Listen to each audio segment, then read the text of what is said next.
And last one adalah struktur respirasi manusia. Okay, organ respirasi manusia ialah peparu. Peparu dilindungi oleh sangkar rusuk dan otot interkosta. Benda tu nanti saya cikgu akan tunjuk. Okay, struktur respirasi manusia terdiri daripada rongga hidung. Okay, ni. Trakea. Ni struktur, ini adalah trakea. Ingat struktur tu. Okay, trakea. Lepas tu trakea berpecah kepada bronkus. Bronkus ni dua cabang yang besar ni. Itu adalah bronkus. Okay, kemudian bronkus itu berpecah kepada bronkiol. Bronkiol ni.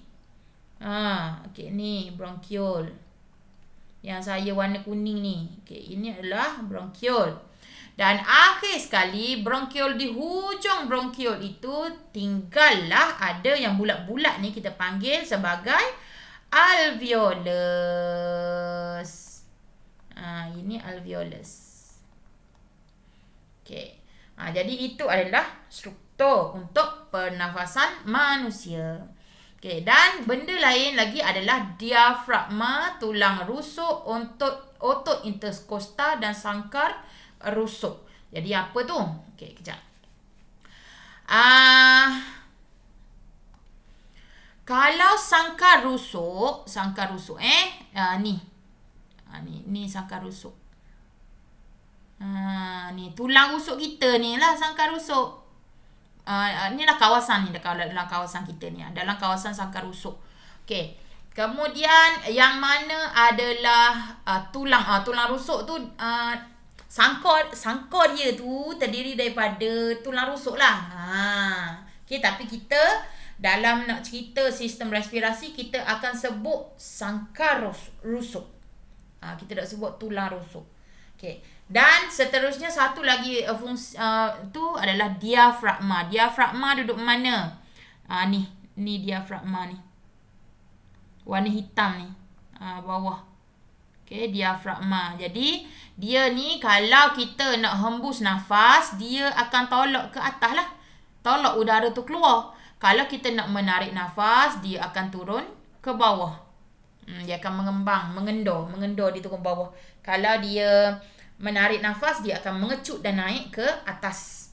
Okay, dan yang terakhir adalah otot interkosta. Otot interkosta ni adalah otot di antara otot di antara tulang rusuk. Okay, kalau awak pernah makan tulang kambing, Kang, di tulang rusuk kambing tu ada ataupun lembu, dia ada daging-daging dia tu. Itu adalah otot interkosta. Okay, jadi ada gambar ni, contoh saya tunjuk di bawah ni. Otot interkosta ni dia ada dua lapisan. Ini satu lapisan yang dalam. Ini lapisan atas dia. Okey. Jadi yang di atas ataupun di luar kita panggil otot interkosta luar. Kalau yang di dalam yang warna pink ni kita panggil otot interkosta dalam. Dia sekaligus saja. Cuma dia duduk bertindih antara satu sama lain. Okey, itu adalah struktur untuk manusia. Dan ini dia besarkan, ini adalah bronkiol yang warna kuning tadi tu kan. Ni bronkiol. Okey, ni bronkiol. Kemudian dia hujung dia nampak bulat-bulat tu kan. Okey, bulat-bulat ini adalah alveolus yang bulat. Tapi benda yang macam jaring-jaring ni, okey, jaring-jaring ni adalah kapilari darah. Kapilari ni, kapilari darah. Jaring ni adalah kapilari. Jadi maksudnya kalau nak bayangkan alveolus sekarang ini dia macam diserkup ataupun di cover oleh kapilari darah. Sebab di kapilari darah lah pergerakan oksigen dengan karbon dioksida. Okey. Hadam dulu, tengok dulu, pastikan awak betul-betul kenal dulu struktur pernafasan semua organisma yang kita bincangkan. Okey. Kemudian ni sedikit cerita tentang alveolus. Sebab kalau Ciri penyesuaian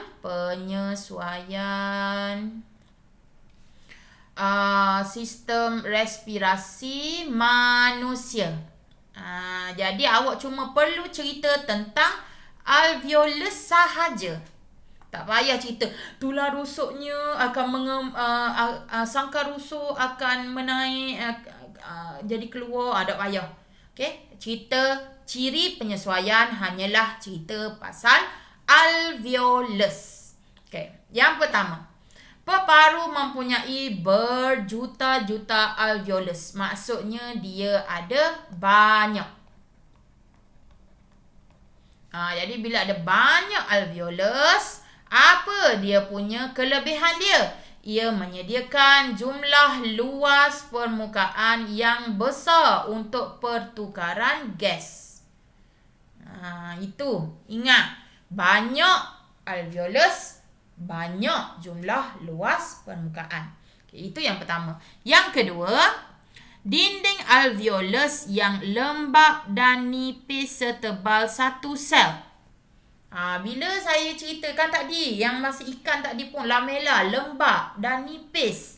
Setebal satu sel, kulit lembap, kulit nipis. Itu semua adalah untuk meningkatkan kecekapan pertukaran gas.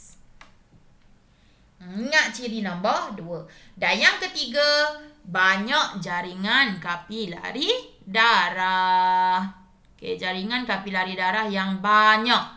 Tak kira lah pada manusia, pada alveolus ataupun pada sebenarnya bawah di katak tu pun, bawah kulit dia tu pun ada juga jaringan kapilari darah.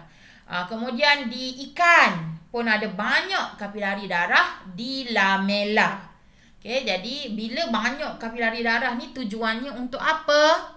Tujuannya untuk meningkatkan kecekapan pengangkutan gas respirasi.